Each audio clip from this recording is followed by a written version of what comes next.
Bonjour et bienvenue au Régional, votre émission d'information régionale de la vallée du Richelieu. Cette semaine, à l'émission, Sarah Desgagnés nous parle de son entreprise Sarah Side Effect et de la réalité des artisans.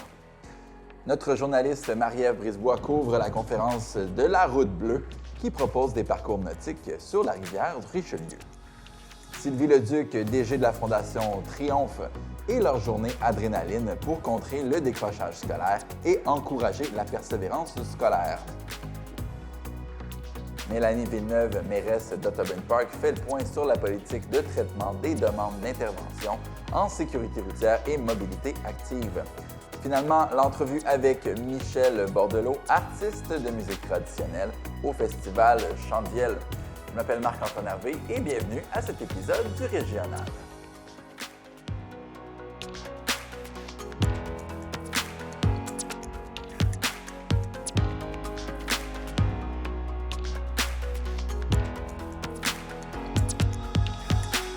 La Route bleue prend de l'ampleur cet été avec l'ajout de 28 nouveaux parcours navigables, dont 12 sur la rivière Richelieu. Lancée officiellement en 2023, cette expérience écotouristique visait d'abord à offrir 10 trajets. Elle en propose maintenant près de 40 à travers la région. Au total, ce sont plus de 450 km de voies navigables qui sont accessibles aux amateurs de canots, kayaks et planches à pagaie. Parmi les nouveautés, 3 parcours débutent à Saint-Basile-le-Grand, au parc Prudent-Robert. Depuis le 2 juillet, grâce à l'initiative Circonflexe Prêt pour bouger, les citoyens peuvent y emprunter gratuitement différents types d'embarcations. Le projet a reçu une subvention de 30 000 de Loisirs et Sports Montérégie pour favoriser l'accès à l'équipement sportif. Soutenu par plusieurs partenaires, dont la MRC de la Vallée du Richelieu, la Route bleue poursuit sa mission de rendre les activités nautiques plus accessibles, sécuritaires et éco-responsables. Les travaux sont officiellement lancés pour transformer l'ancien Rona de Carignan en centre sportif multifonctionnel.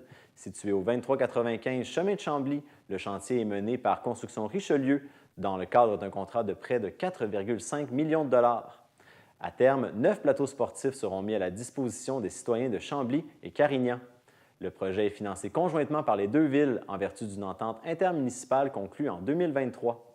La mairesse de Chambly, Alexandra Labbé, rappelle que le centre de gymnastique Ionix, présent depuis juin 2023, paie également des frais de location et pourra y conserver ses locaux de façon permanente. La fin des travaux est prévue pour le début de l'année 2026. La ville de Belleuil propose une incursion saisissante dans un futur fictif avec l'expérience de réalité virtuelle Plastisapien. Gratuite et accessible aux 13 ans et plus, l'activité est offerte jusqu'au 1er septembre au 20 rue Saint-Jean-Baptiste. Récipiendaire de 2 prix Gémeaux en 2017, la réalisatrice Edith Jorich fait équipe avec Mira Cekanovic dans cette épreuve immersive qui aborde le lien entre le plastique, le corps humain et l'évolution. Inspiré du livre de Plastisphere and Other Queer Futures, Plastisapien imagine un monde où le plastique aurait modifié l'atmosphère terrestre, transformant profondément l'espèce humaine. Une invitation à repousser nos origines et notre avenir. La pièce de théâtre « Il était une fois Normand Normal » part en tournée cet été dans la vallée du Richelieu. Coproduite par l'Arrière-Scène et Théâtre Tout-Terrain, elle raconte l'histoire d'un adulte ordinaire plongé dans un univers où l'imaginaire enfantin défie le conformisme quotidien. Fondée en 1976, l'Arrière-Scène vise à promouvoir l'art vivant avec une programmation destinée principalement aux jeunes, notamment au Centre culturel de Belleuil. Présentée gratuitement et en plein air, Normand Normal fait un arrêt ce jeudi à Saint-Basile-le-Grand. Pour toutes les autres dates, rendez-vous sur arrièrescène.qc.ca. Lors de l'événement Chandevielle à Saint-Antoine-sur-Richelieu, le Conseil patrimoine du patrimoine vivant a annoncé la mise en ligne du fonds d'archives Jean Trudel. Ce fonds rassemble plus de 600 enregistrements audio et vidéo réalisés entre 1965 et 1977 à travers le Québec. Avec une telle quantité, ce fonds devient l'un des plus importants en matière de musique traditionnelle instrumentale au Canada. Il permet de promouvoir des personnalités autant méconnues que célèbres, comme par exemple les violonneux Joe Bouchard, Antonio Bazinet et Louis Pitou Boudreau. On y trouve également des archives de Thomas Deschênes. Inspiré par le fonds, le film Le violonneux et l'ethnologue rendant hommage au savoir-faire de l'artiste sera accessible sur le site de la réalisatrice Stéphanie Lessard-Bérubé. Déjà fermée les week-ends depuis plusieurs mois, l'antenne Rive-Sud du réseau express métropolitain, plus souvent appelé le REM, cesse complètement ses activités jusqu'au 17 août prochain.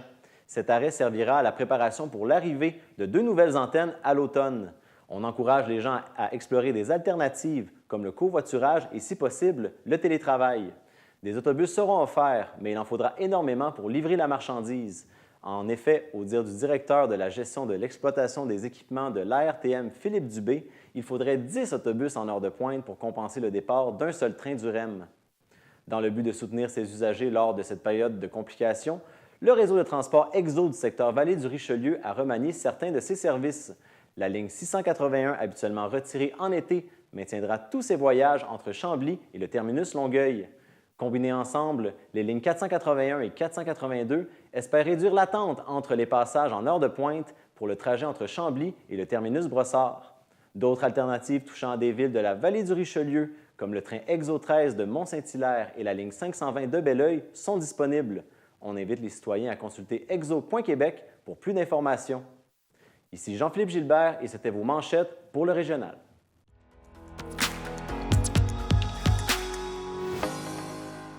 On reçoit maintenant en studio Sarah Desgagnés de l'entreprise Sarah Side Effect. Bonjour Sarah. Bonjour.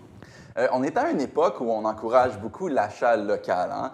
On veut encourager les artisans de chez nous. Vous êtes ici aujourd'hui avec nous pour nous expliquer c'est quoi vraiment être un artiste et vivre de l'artisanat. Pouvez-vous nous expliquer ça vient de où, là, votre entreprise? En fait, c'est ça, j'étais un petit peu hyperactive des mains, fait que j'avais besoin de créer, besoin c'est ça, de faire des choses. Fait que j'ai toujours aimé faire des bijoux, j'ai toujours aimé travailler le bois parce que mon entreprise a comporté deux aspects, là, les bijoux et les créations en bois pyrogravées. On va montrer des photos à l'écran, là, des œuvres que vous faites. Est-ce que ça date de très longtemps? Est-ce que depuis que vous êtes toute petite que vous avez cette envie-là? J'ai toujours aimé ça. Oui, j'ai toujours aimé c'est ça, travailler de mes mains, faire des... Tu sais, c'était pas sérieux, là. Je travaillais je sais pas, là, les bracelets à cordes, puis comme beaucoup de jeunes faisaient. Mais c'est ça. Là, environ 10 ans, je pense que j'ai commencé plus officiellement. J'ai décidé de partir mon entreprise parce que j'avais beaucoup de bijoux que les gens... Tu sais, j'en donnais en cadeau, puis les gens aimaient ça. Fait que je voyais qu'il y avait quand même un intérêt, là. C'est ça. Dans le fond, c'est ça que je voulais parler avec vous surtout. Il y a ce besoin-là pour des artistes de créer, cette passion-là qui les habite. Là, après ça, c'est de transposer ça dans le marché. Parce que là, il faut essayer de vendre. Puis vous avez une expérience, vous avez fait des marchés d'artisanat. C'était comment faire des marchés? Organiser des marchés. De un, c'est beaucoup, beaucoup de temps, beaucoup de la recherche. C'est-à-dire qu'il faut trouver les artisans, sélectionner les artisans pour ne pas avoir, mettons, 10 bijoux, puis 4 coutures, tricot, bon, tu sais, toute la même affaire. Donc, donner une diversité. Fait qu'il faut sélectionner. C'est sûr que j'encourageais, je priorisais les artisans de mon village parce que c'était à Saint-Marc-sur-Richelieu.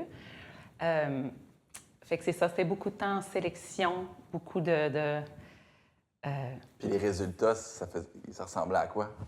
Très peu. On l'a fait pendant 2 ou 3 étés. C'était à l'extérieur, très beau, tu sais, c'était style champêtre, sur le bord du Richelieu. L'église était ouverte, fait que, tu sais, il y avait comme une belle ambiance, une belle variété. Mais les gens ne se présentaient pas. Tu sais, très peu de gens. C'est sûr qu'on est un petit village, mais en même temps, j'essayais de faire beaucoup de publicité. Tu sais, on est quand même autour de grosses villes passantes. Tu sais, c'est quand même passant. Mais les gens ne se présentaient pas. Même les gens de mon village. Je m'excuse, gens de mon village, si vous m'écoutez. Non, mais c'est votre faute, je veux juste être là. Et c'est ça. Donc, c'était très, très décevant pour les artisans. Tu sais, beaucoup de travail avant le marché pour très peu de résultats. Fait qu'on a fini par abandonner.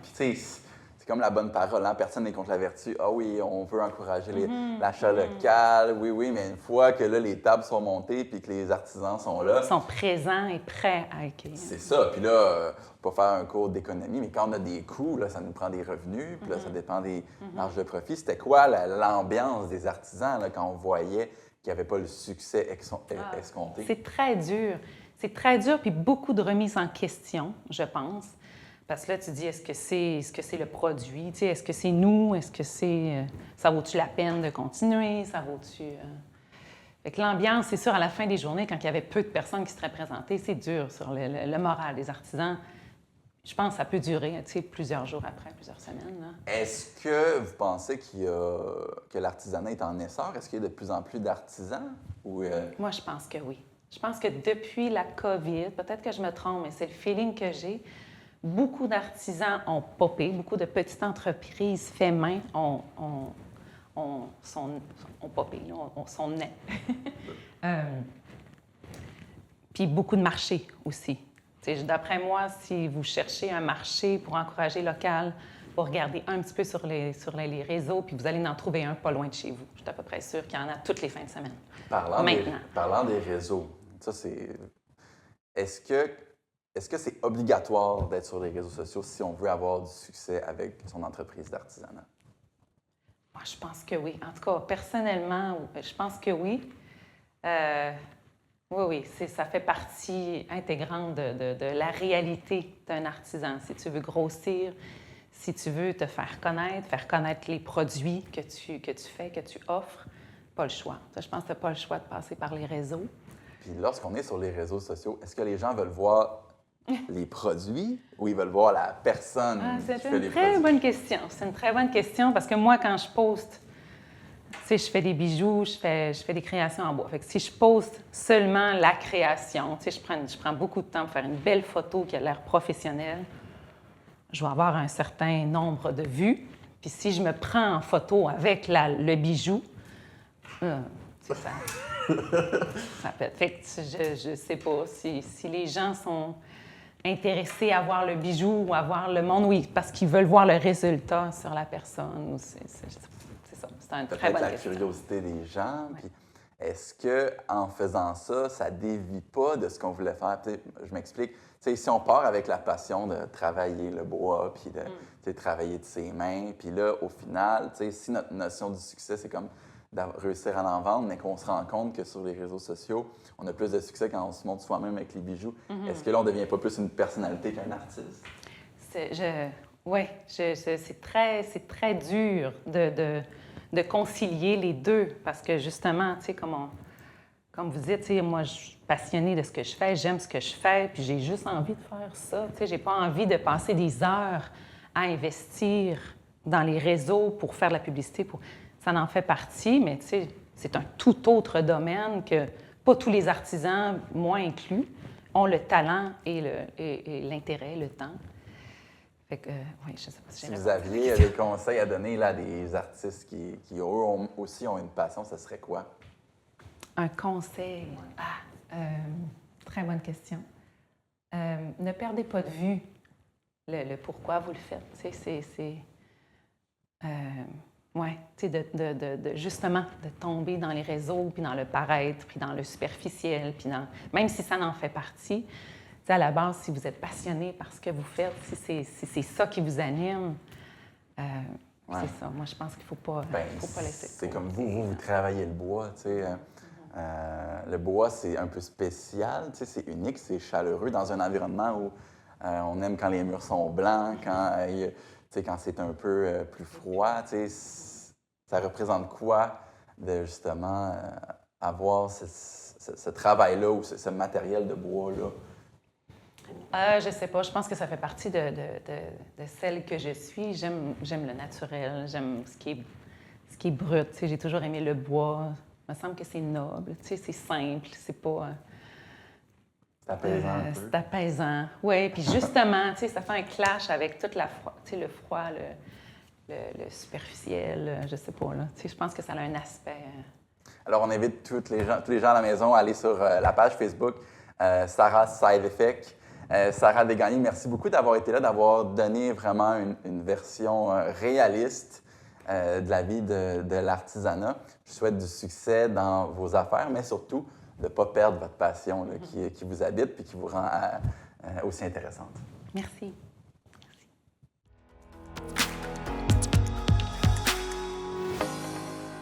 Je suis présentement avec Mme Sylvie Leduc, PDG de la Fondation Triomphe. Bonjour, Mme Leduc. Bonjour, Ève-Maude. Donc, parlez-moi de votre rôle au sein de la Fondation. Qu'est-ce que vous faites concrètement? Bien, vraiment, je suis la présidente de la Fondation, mais mon rôle, vraiment, c'est d'aider les jeunes entre 12 et 29 ans dans leur parcours scolaire, personnel et professionnel. Mais vous l'avez dit un peu, qu'est-ce que ça fait, Triomphe?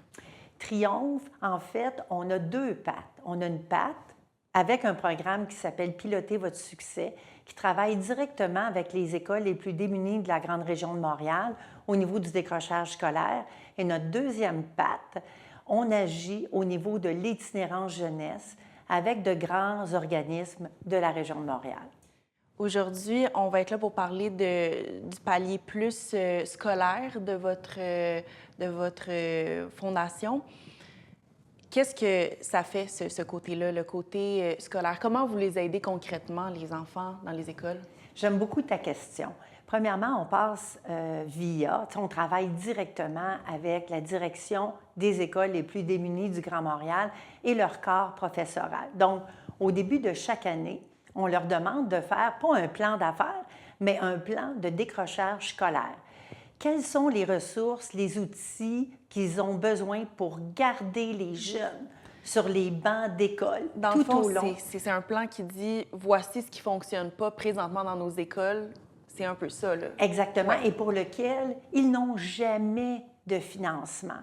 Puis eux, là, ils sont tellement près de la problématique, ils savent qu'est-ce qui fonctionne dans leur école pour obtenir les résultats. Puis c'est là que ma fondation rentre en jeu. Ça fait quand même 12 ans, puis on a de très, très bons résultats. Donc, c'est ça qu'on fait, en gros, travailler avec le corps professoral. Donc, si je rentre dans une école qui a demandé de l'aide à votre fondation, là, je rentre dedans, comment je peux observer votre aide? Est-ce que ça peut être dans les traiteurs? Est-ce que c'est dans du tutorat? Ça peut être dans tout ça? On est dans tout ça. Parce qu'une des beautés de la Fondation, c'est qu'on s'adapte vraiment à la réalité de l'école. Je te donne un exemple. Une école où le taux d'absentéisme a diminué de 25 %, les devoirs faits ont augmenté, taux de réussite. Eux autres, leur projet, c'est un projet de mural qui durait toute l'année, où, à travers ce projet-là, il y avait des repas, il y avait toutes sortes de sessions pour augmenter la confiance en soi, l'esprit d'équipe, la convivialité. Puis, ça a vraiment bien fonctionné pour cette école-là. J'ai d'autres écoles, eux vont travailler plus la fibre entrepreneuriale des jeunes. Donc, ils vont avoir des projets. Il y a même une école qui a bâti son projet, qui l'a soumis aussi à un concours et ils ont gagné. Donc, chaque école travaille avec sa réalité, mais toujours dans le but que les jeunes restent sur les bancs d'école pour avoir leur certification puis pouvoir exercer un métier.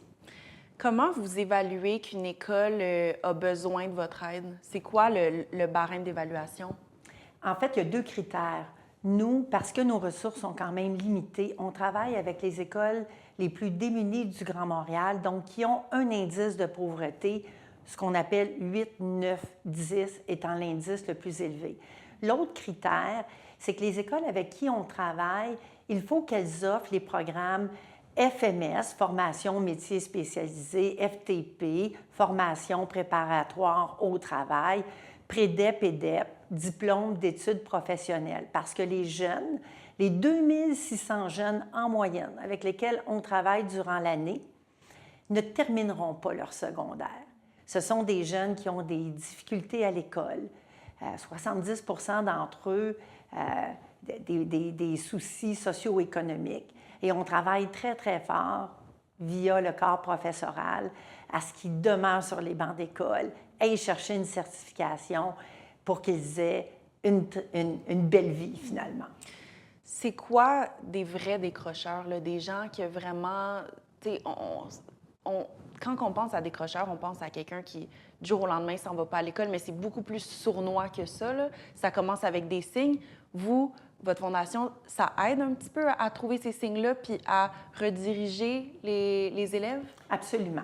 Parce que le portrait type du décrocheur, souvent qu'on a, c'est celui qui a des soucis, soit d'alcool, avec la drogue, démotivation, problèmes d'attitude. En fait, c'est 30 % des décrocheurs et évidemment, ils sont réorientés vers des ressources autres que scolaires, souvent pour les aider dans leurs problématiques. Mais 70 % des jeunes qui décrochent sont motivés pour aller à l'école, mais je reviens à tout le volet socio-économique. Simple. Ils n'ont pas l'Internet chez eux. Donc, ils doivent aller à la bibliothèque, souvent faire leurs devoirs sur le téléphone, versus un ordinateur très confortable à la maison. Donc, on fait face à cette problématique-là. 25 des jeunes ne termineront pas leur secondaire parce qu'ils vont doubler. Donc, le fait de faire face à des problèmes socio-économiques, c'est des devoirs non faits, c'est de l'absentéisme. Donc, ils vont doubler leur secondaire 1, 2, 3 et se diriger vers les programmes que j'ai mentionnés un petit peu plus tôt. Et là, ce qui est important, c'est que ces programmes-là mènent à des professions. Plombier, mécanicien, carreleur, une variété de certifications. Et ce qu'ils font à l'école, c'est aussi jumeler à des stages pour apprendre leur métier et aussi qu'il y ait une prise de confiance en eux. Puis c'est là que la Fondation agit directement avec les écoles. C'est comment on les encourage, comment on fait ressortir leur talent, comment on leur donne confiance en eux, et ça fonctionne.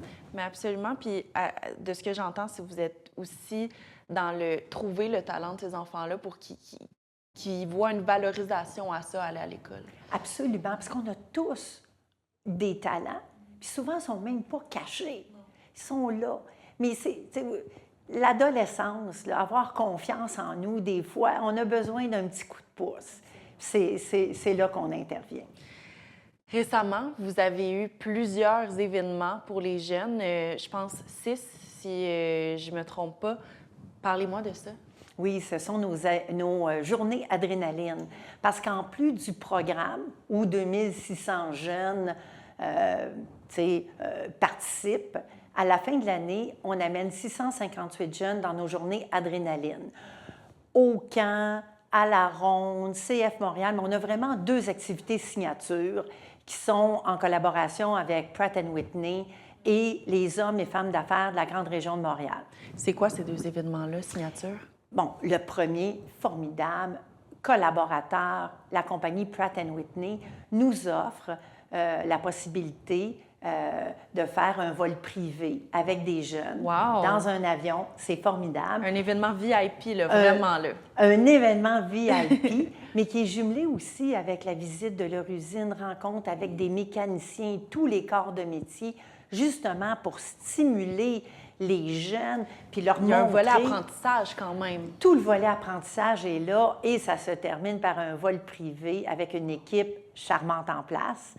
Et notre deuxième événement signature, différente, se fait en collaboration avec 50 femmes et hommes d'affaires de la région de Montréal qui ont tous des voitures exotiques. Alors, on fait vivre toute une expérience aux jeunes. Premièrement, on leur donne un cours de conduite. Souvent, ils n'ont pas leur permis dans les de conduire. Voitures exotiques? Non, pas du tout. Donc, on les amène. Notre partenaire cette année était SH Karting. Donc, on les amène en piste. On leur donne un vrai cours de pilotage. Et là, il y a une petite compétition amicale. Mais le clou de la journée est une balade en voiture exotique où ils vont avoir la chance de changer de voiture 4 fois durant l'après-midi, mais surtout d'avoir des discussions avec des pilotes mentors qui sont des hommes d'affaires et des femmes d'affaires qui vont discuter de persévérance scolaire, de confiance et comment on se fixe des objectifs dans la vie et l'importance de rêver. Ça fait des beaux modèles pour Absolument. ces enfants-là. Ah, c'est super, vraiment. En finissant, Madame Leduc, c'est quoi votre rêve le plus fou pour votre fondation? Où est-ce que ça s'en va? Qu'est-ce qu'on veut changer concrètement? Si j'avais une baguette magique, j'aimerais que mon programme se retrouve dans les 197 écoles du Québec qui sont les plus défavorisées et qui offrent ces programmes-là que j'ai mentionnés un petit peu plus tôt. Mais évidemment, pour réaliser ce rêve-là, ça prend les fonds nécessaires parce qu'aujourd'hui, c'est ce qui nous limite. C'est ce qui nous limite dans le nombre d'écoles qu'on a dans notre programme. Où est-ce que les gens peuvent faire des dons? Comment ils peuvent vous aider? Est-ce que vous avez un site Internet? Oui, c'est très simple. Donc, www.tri2omph.com, donc triomphe.com. On a un onglet qui s'appelle Dons et J'invite tout le monde à donner. Soyez assurés que chaque dollar dans notre fondation, on en fait 3 avec. Merci beaucoup, Madame Leduc, pour ce que vous faites pour ces jeunes-là. C'est très, très, très inspirant.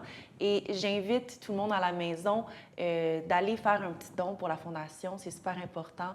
Merci d'avoir été parmi nous aujourd'hui. Merci, Eve-Monde.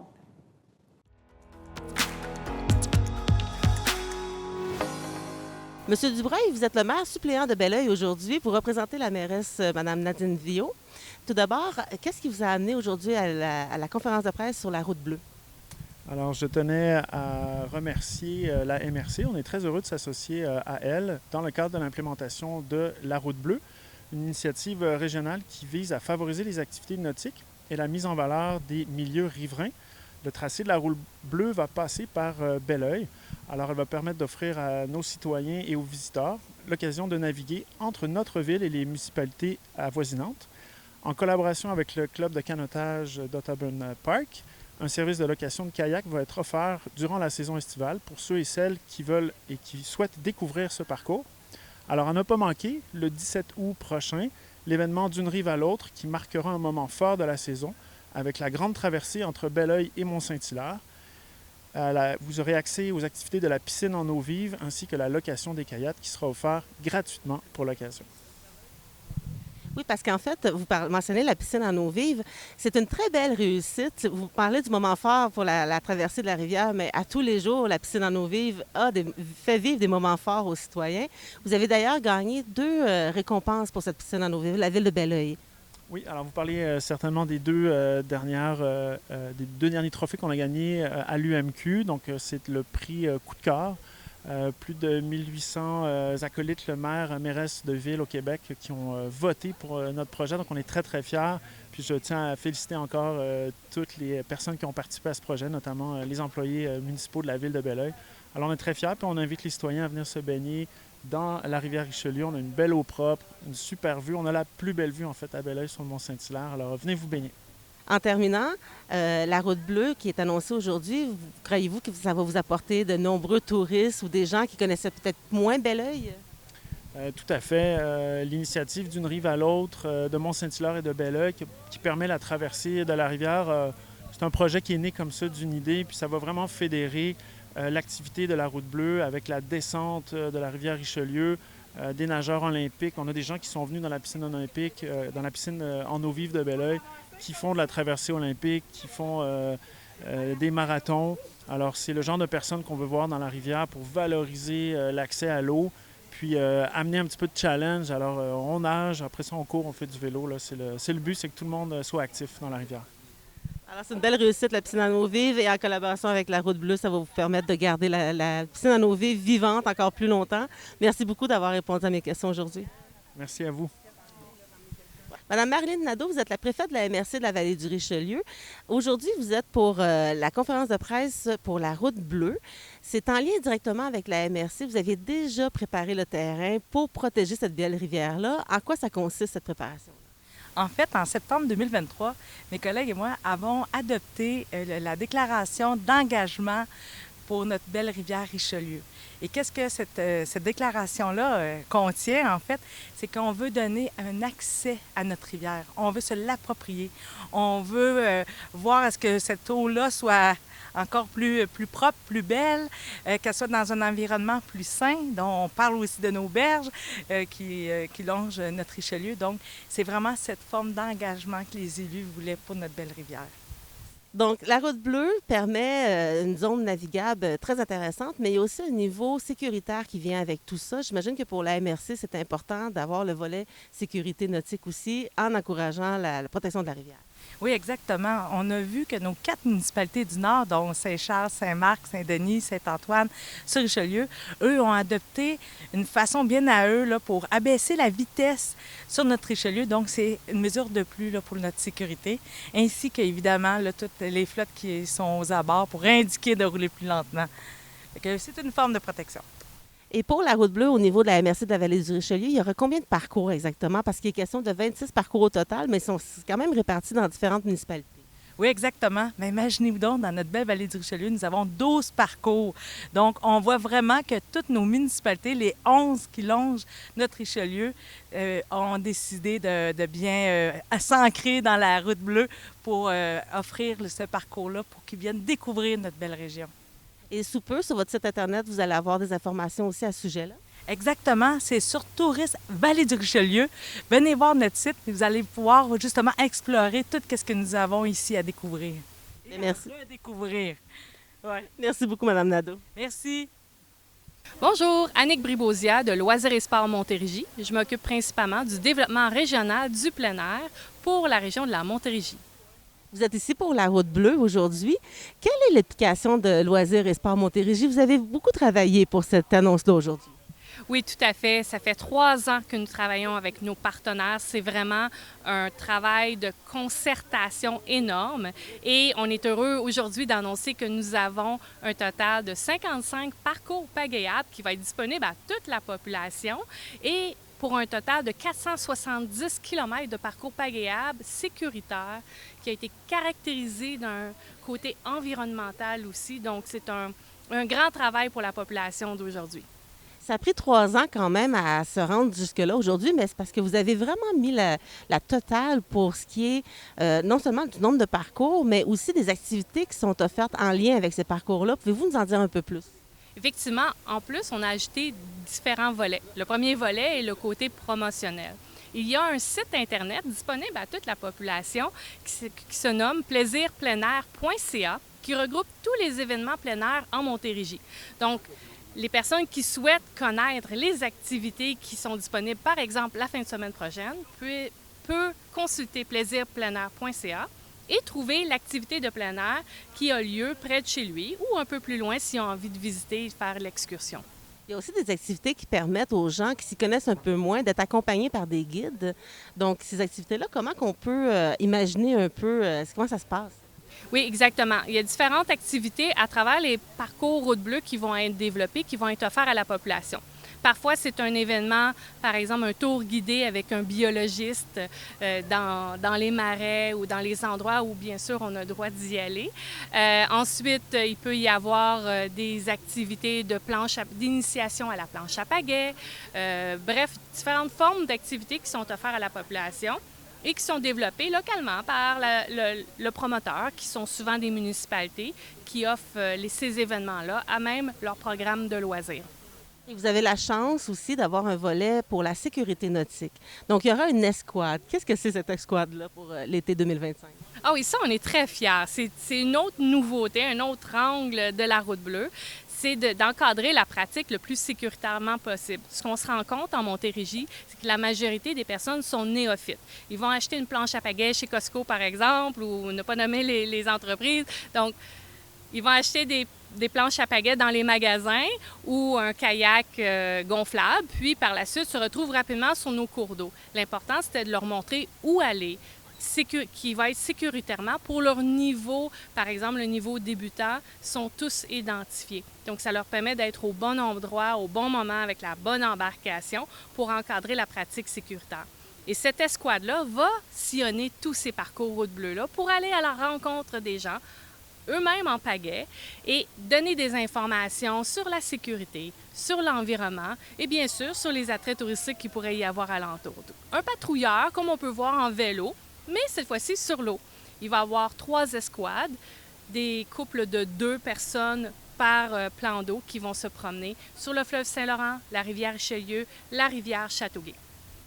Il est question de la sécurité nautique et de bien encadrer les gens, mais à travers la Route bleue, vous avez aussi mis l'emphase sur la rivière d'une façon durable et éco-environnementale. Donc, de quelle façon ça s'exprime un peu avec les parcours que vous annoncez aujourd'hui? Chacun des parcours a été caractérisé, une caractérisation environnementale que l'on nomme, par les organismes de protection de milieux naturels, par exemple les comités ZIP ou les organismes de protection des bassins versants. Ils nous ont identifié les endroits où il ne fallait pas aller. Par exemple, il y avait peut-être une zone de nidification des oiseaux ou une frayère à poissons, comme le chevalier cuivré qu'il faut protéger ici en Montérégie. Donc, on a déterminé avec eux par où passer pour les parcours pour éviter de d'avoir une empreinte sur la faune et la flore de notre région. Et tout ça, pour réaliser tout ça, vous avez eu besoin de beaucoup d'organismes environnementaux et ainsi que les municipalités. Quelle a été la réponse? Avez-vous eu de la facilité à aller chercher ces gens-là? C'est vraiment un projet porteur qui entraîne beaucoup de motivation. La population veut avoir accès à ces plans d'eau-là. Donc, mais ils veulent le faire de la bonne façon. Donc, je crois que nos organisateurs, nos promoteurs, les différents organismes qui sont impliqués, il y a la Direction de la santé publique, Tourisme Montérégie, les organismes de protection des milieux naturels, mais aussi toutes les municipalités, les employés qui se sont mis la main à la pâte à travailler à développer ce parcours-là, ont vraiment cette intention, cette bienveillance de vouloir redonner l'accès à l'eau à la population. Puis c'est vraiment un projet magnifique. Et en terminant, est-ce qu'il y aura une version 2026 revampée, améliorée? Ça continue. 2026, j'ai plusieurs municipalités qui m'ont déjà approché pour 2026. Ils n'étaient pas prêts pour 2025, puis c'est correct. On veut que les projets soient bien montés. Donc, ça prend plus d'1 an à monter un parcours de route bleue. Donc, c'est pour ça que ça prend plusieurs années à évoluer. Et on va continuer. On a des belles approches aussi de la part des MRC. Elles souhaitent maintenant aider leur municipalité et démarrent eux-mêmes le projet au nom de leur municipalité. Ça aussi, c'est un bel exemple de pouvoir travailler en concertation. Bien, merci beaucoup pour ces quelques mots et cette entrevue. Ça me fait plaisir. Merci pour l'entrevue.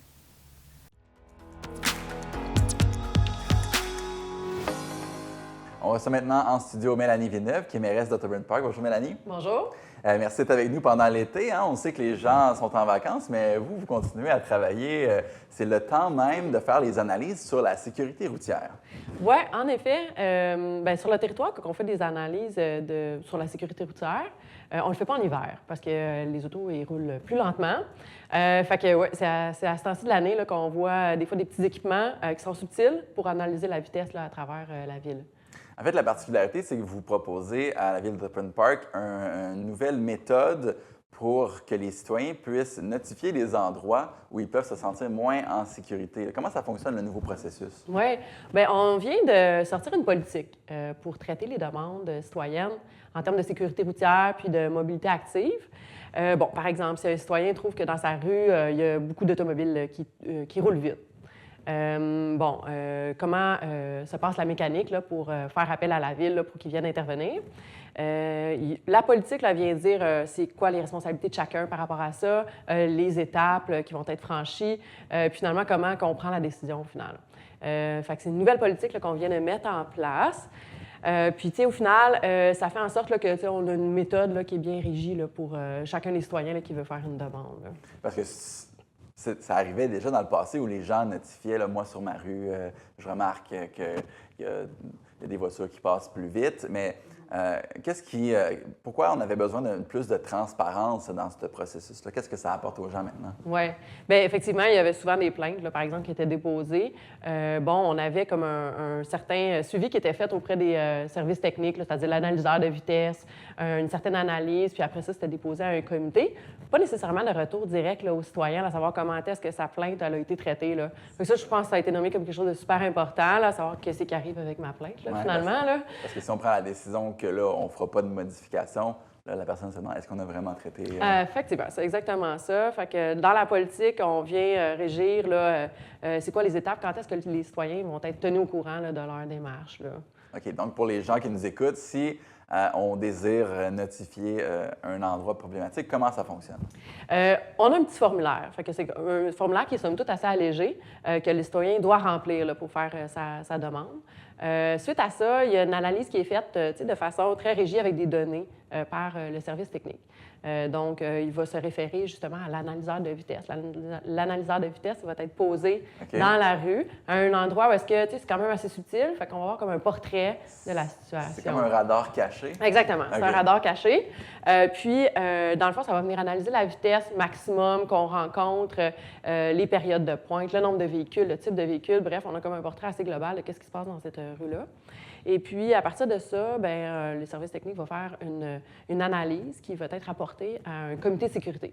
Donc, le comité de sécurité, ça comprend des élus, du personnel également de la ville. Puis, ils vont l'analyser de façon comme globale. C'est-à-dire qu'ils vont prendre en considération aussi l'école, s'il y a une école à côté. S'il y a eu beaucoup de plaintes à travers les années, est-ce qu'on a une rue là, qui est particulièrement problématique au niveau de l'asphaltage, par exemple. Tout ça va être considéré pour, au final, faire une recommandation au conseil. Parce que le conseil, à travers tout ça, va être décisionnel si on met ou pas une mesure de sécurité. Un citoyen, par exemple, qui a demandé un dos d'âne, il va passer à travers toutes ces étapes-là, finalement. Puis, il va être tenu au courant de la démarche, où est-ce qu'on est rendu, au moment où est-ce que le comité de sécurité va faire sa recommandation au conseil. Fait qu'entre les deux, entre la recommandation du comité de sécurité puis la décision du conseil, il y a comme un moment où est-ce que le citoyen est tenu au courant. Puis là, il peut faire valoir, par exemple, d'autres points qui n'ont pas été analysés, par exemple. C'est très intéressant, ça, justement. Ça fait participer la personne qui avait ce besoin-là un peu de sécurité. Là. Ouais. Souvent, ça, c'est pas nécessairement une évaluation toujours objective de la vitesse en kilomètres, mais plus du sentiment comment on se sent dans la rue. Oui, effectivement, parce que dans le fond, tu as la sécurité comme telle. Fait que là, les données vont dire que ça roule trop vite, effectivement. Mais tu as le sentiment de sécurité aussi. Ça ne vaut pas rouler vite. Si un citoyen si un ensemble de citoyens considère que ne se sentent pas assez en sécurité, il va aller moins dehors, il va aller moins bénéficier des effets de sortir à l'extérieur. Fait qu'on veut finalement traiter ça aussi là, à travers la politique. Là. Est-ce que c'est utile, les pétitions? Avant, il y avait beaucoup ça. Là, OK, on va aller voir les voisins. Comment ça? Est-ce que c'est utile? C'est une bonne question. Hein. Dans le fond, dans le cadre de la politique, il y a une tâche qui est demandée aux citoyens. Au départ, il doit remplir un formulaire, mais à ce moment-là, vraiment au début, il doit quand même aller cogner à la porte de ses voisins. On ne parle pas de toute sa rue, là, on parle vraiment de quelques voisins qui se sentiraient concernés, par exemple, par l'ajout d'un dos d'âne qui serait demandé par les citoyens. Puis à ce moment-là, il doit aller chercher une certaine adhésion. On parle, je pense, de 66 d'adhésion là, ou 75 là, je ne sais plus. Il va falloir aller regarder dans notre politique là, qui est disponible sur le site Web. Mais ça fait en sorte que, dans le fond, il y a une certaine adhésion qui doit être faite du voisinage pour la démarche. Pas nécessairement dire « je suis d'accord avec le dos d'âne », mais oui, je souhaiterais qu'on analyse notre situation. Donc, il y a ça qui est demandé aux citoyens. Puis c'est sûr qu'un citoyen peut décider aussi de faire signer de l'ensemble de sa rue là, si jamais il veut mettre un petit peu de poids là, à sa demande. On pense que ça prend combien de temps environ, ce processus-là? Est-ce qu'on a des idées de combien de temps? Ça va vraiment varier au cours de l'année parce que, si c'est une demande qui est faite plus tard en saison, à l'automne, il y a l'analyseur de vitesse qui est essentiel là, au processus, qui peut être mis juste au moment là, où est-ce qu'on n'est pas en hiver, qu'il n'y a pas de neige et tout ça. Il y a certains secteurs aussi qui sont plus propices d'analyser à un certain moment. Là, par exemple, autour des écoles, c'est le fun d'avoir un portrait quand les enfants ils sont à l'école. Donc, ça va varier, mais si, par exemple, on est dans un moment là, super propice, le temps d'analyser la situation, puis que ça soit déposé au conseil, qu'il y ait une décision qui soit prise, on peut peut-être parler de 3-4 mois. Là. C'est beaucoup de dossiers là, qui s'empilent parce que dans une ville, il y a beaucoup il y a des changements, il y a de la circulation. C'est beaucoup de travail. Et si jamais il y a un gros accident, est-ce que ça passe par le même processus ou il y a un processus différent? Oui, c'est vraiment un processus qui est spécifique aux demandes des citoyens. Donc, il y a d'autres choses là, qui se passent là, au niveau de la sécurité. Là. Par exemple, on a un secteur présentement là, qui est à l'étude avec le CI3S qui offre un service pour analyser de façon globale là, des secteurs là, que nous, on veut comme ville traiter. Dans le cadre de travaux plus majeurs, là, ou encore de travaux qui peuvent être en attendant des travaux qui sont plus majeurs également. Fait qu'il y a un secteur, le Prince-Édouard, l'école Notre-Dame 2 présentement, qui est visé avec une étude, justement, le CI3S. Les gens du CI3S se sont promenés, puis sont allés parler aux citoyens un petit peu dans le secteur, là, juste avant la fin de l'été. Puis ils vont recommencer là, quand l'été va terminer avec les enfants là, qui rentrent à l'école. C'est beaucoup de travail durant l'été. On s'entend que c'est la période pour faire ce genre de modifications-là pendant qu'on a les données appropriées. Pour les gens qui sont en vacances à Ottoman Park, est-ce qu'il y a un moyen de se rafraîchir présentement? Ah, parce qu'il fait vraiment chaud. Là, on est bien. Bien, on a beaucoup d'activités qui se déroulent à l'extérieur, mais de façon générale, on a la piscine qui est ouverte là. Puis elle est ouverte gratuitement pour les citoyens à Tobin Park. Fait que certainement qu'il y a le camp de jour qui en profite beaucoup. Les citoyens là, de tous âges là, sont invités à venir se rafraîchir avec les heures d'ouverture là, sur le site Internet là, qui sont indiquées. Là. On invite les gens à aller sur le site Internet, tant pour les heures d'ouverture que pour le formulaire. Toute l'information y est présente. Merci beaucoup, Mme Villeneuve, d'avoir été avec nous. Je souhaite des bonnes vacances et de continuer de travailler comme ça pour préserver la sécurité des gens, mais aussi prendre un peu de temps pour vous là, avant l'automne. Merci beaucoup. Merci.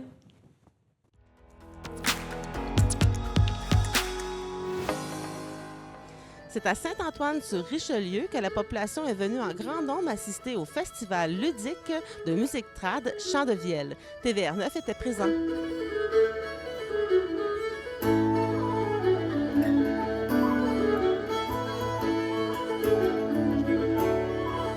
Nous sommes avec M. Bordelot. Tout d'abord, laissez-moi l'opportunité de vous demander quel est votre titre ici au Festival Chant de Vielle, parce que vous avez plusieurs chapeaux. J'ai plusieurs chapeaux. Bien, pour te faire un petit topo, j'ai fait partie de la bottine souriante pendant une quinzaine d'années. Il y a déjà 15 ans de ça. Ça fait déjà un petit bout. Après ça, je fais partie du membre des Charbonniers de l'Enfer. On reprend justement une tournée cet automne avec les Charbonniers, une tournée d'adieu. Et sinon, je joue ici au festival avec les Mononcles, qui est un groupe de vieux chums. Certains membres des Charbonniers de l'Enfer en font partie aussi. On a joué ici hier soir. Et sinon aussi avec un groupe Hommage aux aînés. Et plusieurs autres projets de musique. Ça fait au-delà de presque 40 ans que je suis dans la musique traditionnelle, dans le milieu traditionnel. Et c'est la combienième participation à Chant de Vielle pour vous? Oh, bonne question. Je te dirais, ça fait au moins... Je me souviens, à l'époque, Chant de Vielle était à Calixa-la-Vallée, l'autre village à côté où résidaient Nicolas Bouliris et Geneviève Nadeau, les organisateurs principaux du festival, les initiateurs de tout ça. C'était dans leur petit village à l'époque, dans un champ. Il y avait des granges, c'était extrêmement rustique, extrêmement rempli d'amour, de bonheur, de chaque naissance d'un petit festival, surtout quand on parle de vieux festival, parce que quand même, Chant de Vielle, ça commence à être parmi les vieux festivals existants au Québec. Alors, d'être là à la naissance, de voir comment ça se passait, c'était déjà génial à l'époque.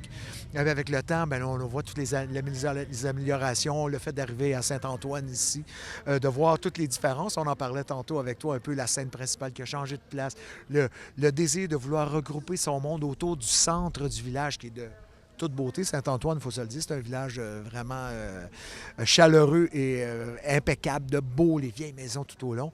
Alors, se retrouver dans le cœur même d'un village, c'est exceptionnel quand même pour un festival, c'est de toute beauté. Et ça reflète bien le saveur du festival trad Chant de Vielle, avec tous ces charmes autour. Comment vous vivez l'expérience en tant qu'artiste? Comment vous êtes reçu par les citoyens ou même les organisateurs? Bien, moi, je t'avoue que cette année, j'ai un rôle un peu particulier. En plus d'être musicien, d'être invité comme musicien, c'est que je suis le chevreuil. Il faut expliquer un peu c'est quoi le chevreuil. Le chevreuil, c'est la personne, ils font ça depuis, je pense, c'est 5-6 ans. Peut-être, je me trompe, mais je pense que ça date d'à peu près ce temps-là. Ils mandatent un musicien à travers les invités, à travers les musiciens invités. Et ce musicien-là a le rôle un peu comme un fou du roi, disons, dans une cour. Fait que moi, je peux arriver dans n'importe quel spectacle, arrêter le spectacle. J'ai carte blanche. Je fais ce que je veux. Je m'émisse dans n'importe quel spectacle. Je fais mes conneries, ma bouffonnerie, je repars. Je m'en vais vers autre chose. Fait que c'est comme une espèce de champ libre d'imagination. Toujours dans la musique et toujours dans le plaisir aussi. On n'est pas là pour déranger non plus le spectacle et briser le rythme, quoi. Mais c'est juste d'apporter à travers chacun des spectacles un petit ouf, un petit pouf, des étincelles, un petit peu de magie à travers des choses inattendues. T'sais. Fait que c'est un rôle assez exceptionnel que j'ai et je me paye une traite aussi. Là. C'est vraiment... Il faut dire aussi, ça reste que le milieu traditionnel et c'est un petit milieu, on se connaît tous. Alors, il n'y a comme pas de gêne à y aller. Mais pour répondre à ta question, comment on est reçu, c'est typique, je pense, un peu de Chant de Vielle ici à Saint-Antoine, c'est que c'est pas juste des organisateurs qui mettent des choses en place pour les gens, c'est toute la communauté, je pense, qui s'intègre à ce festival-là. Fait que quand on parle de l'accueil, dès le moment où on arrive, il y a l'attente d'accréditation qui est pas loin. Déjà, l'accueil, tu sens que le bénévolat est exceptionnelle. C'est tous des gens qui ont à cœur la musique traditionnelle, fait qu'ils sont tout dévoués pour toi. Puis là, après ça, l'hébergement, on est dans un petit village, ce qui n'est pas évident. Alors, il y a un camping incroyable, autant pour les gens de l'extérieur qui viennent au festival que pour les musiciens qu'on peut aller participer. Et là, c'est toujours des moments magiques. Les campings, les après-soirées, c'est toujours des rassemblements, la musique se continue. C'est un festival qui ne prend jamais fin. Ça roule 24 heures sur 24, si on veut. Et quand on ne loge pas sous la tente, bien là, c'est là que la communauté rentre en place. C'est qu'il y a un partenariat entre la communauté et le festival. Après toutes ces années-là, alors on habite chez l'habitant pour la plupart des musiciens. L'habitant, c'est les gens. Monsieur Tout-le-Monde qui ouvre leur porte pour accueillir un musicien pour la fin de semaine. Alors, là, les gens sont contents, on est pris aux petits soins. Là. Les petites gâteries sont contents d'avoir un artiste chez eux qui vont voir sur scène après ça au festival. Et c'est comme ça, tout au long du festival, que de la bonté et du cœur en arrière de cet événement-là. Il faut mentionner aussi que la municipalité est dans le même esprit aussi au niveau des accommodations. On parle juste de la route ici qui doit être aménagée en conséquence. Sécurisée au maximum. C'est sûr qu'un événement de cette ampleur-là ne peut pas prendre forme si la municipalité n'a pas cette aide-là en arrière. On regarde toutes les infrastructures au niveau de la sécurité, au niveau des balises, au niveau du prêt des stationnements, de ci, de ça. C'est rempli de petites choses qu'on ne peut pas tout énumérer, mais que ça serait difficile si la municipalité n'était pas là en arrière. Il faut dire aussi que, d'une certaine façon, il y a quand même un beau rayonnement pour Saint-Antoine et il y a des retombées économiques. Vous pouvez être témoin. Selon vous, l'achalandage cette année, c'était comment comparé aux dernières années? Bien, d'année en année, c'est toujours un succès parce que c'est un festival qui s'est installé, qui est là dans la place. C'est une rencontre de musiciens. Entre les musiciens, c'est une rencontre, mais entre le musicien et le public, c'est une rencontre aussi parce qu'on est au même titre que tout le monde. On se promène dans la rue. Le milieu traditionnel, c'est pas le milieu qu'on se promène en limousine et puis on a nos gardes du corps puis personne ne nous voit avant notre spectacle. C'est pas ça. On vit l'événement au même titre que tout le monde qui sont là. Fait que c'est la rencontre. Les gens sont contents. On se fait arrêter à tout bout de champ pour l'ensemble des musiciens. On se fait arrêter. Ah, une photo. Ah, on veut parler. C'est ce plaisir-là qui est là en place. Puis d'une année à l'autre, mais c'est toujours Madame Nature qui a le dernier mot. Cette année, il y a eu beaucoup de pluie, mais l'organisation en place fait tout parce que c'est sûr que ça remet des fois au niveau de l'horaire des shows qui étaient prévus sur la scène principale qui sont relocalisés à l'intérieur de l'église. Mais il y avait d'autres choses de prévues. Fait que c'est un casse-tête pour l'organisation, mais ils réussissent toujours à s'en sortir d'une merveilleuse façon. Toujours un endroit où ils peuvent reprendre le spectacle. Fait que tout se passe comme prévu. Et ce soir, on est chanceux. Avec le beau temps, on est là. On entend déjà la musique, le concert qui commence. Fait que, ouais, c'est un plaisir. Qu'est-ce que vous espérez en terminant pour la musique trad, pour la suite de votre carrière? Vous mentionnez le Charbonnier de l'Enfer tantôt, mais qu'est-ce que vous espérez que la musique trad peut apporter de nouveau dans les prochaines années? Bien, je sais parce que dans le fond, le but premier de ça, c'est d'intéresser des gens à cette musique-là. C'est le but. On ne changera pas rien de ce qui est la musique traditionnelle. Elle existe depuis des centaines d'années. Mais je pense qu'on ne la changera pas. Mais l'évolution va se faire dans les gens qui s'y intéressent, les groupes qui décident de se former, de prendre cette matière-là et après ça, d'aller là où on veut. Il y a des groupes qui sont plus puristes, il y a des groupes qui l'abordent d'une façon vraiment plus à l'ancienne, il y a des groupes qui se dirigent vers une plus contemporain, il y en a d'autres qui décident de prendre la voie plus classique. C'est l'éclatement. Et depuis à peu près une dizaine d'années, moi, je remarque l'intérêt des jeunes, de la jeune génération, qui découvrent cette musique-là avec aucun préjugé, avec le plaisir de ce que c'est, le plaisir de se regrouper ensemble. Parce qu'avec l'Internet, avec tous ces médiums-là qui sont là en place, qui amènent plus à l'isolement qu'autre chose, la musique traditionnelle est complètement de l'autre côté de cette dimension-là. Alors, quand les gens découvrent ça, le plaisir de danser, retrouver le plaisir de la danse, retrouver le plaisir de chanter, c'est des choses qui, avec le temps, que le festival Chante-Viel et que d'autres festivals ont contribué à ramener ça année après année. Et on voit les adeptes qui sont là. Moi, d'après moi, il n'y a jamais eu autant d'amateurs de musique trad qu'il y en a présentement, autant de jeunes musiciens qui s'y intéressent à cette musique-là. La danse explose un peu partout à travers le Québec. Il y a des soirées de danse et c'est plein partout. Il y a vraiment un retour à notre culture. Ça, vraiment intéressant. Eh bien, on vous laisse profiter de la dernière journée ici à Chandevielle. Merci beaucoup d'avoir répondu à nos questions. Ça fait un très grand plaisir. Merci à toi.